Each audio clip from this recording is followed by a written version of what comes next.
In this video, we will see how to fix this Apple ID has not been used in the iTunes Store error on the App Store in your iPhone.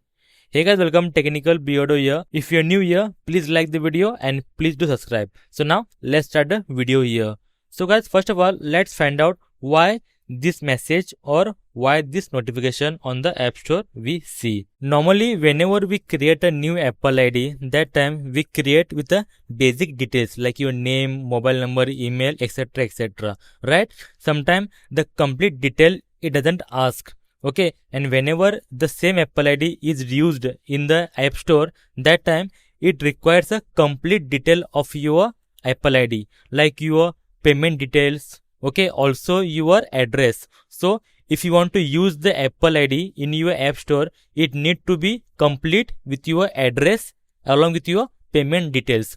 So whenever this message you get on the App Store, it's because the Apple ID it need to be reviewed or completed. So just go ahead, enter the details, your payment details along with your address. Okay, set up that, complete that. Once you do it, your Apple ID is complete and now you can download any application on the App Store easily after this. So guys, that's it. I hope it will solve your issue and answer your query. And if it is a helpful video for you, then please like the video and please subscribe for amazing videos regarding iPhone tips and tricks and iPhone solutions. Until then, thank you very much. Bye bye. Take care. See you in the next video.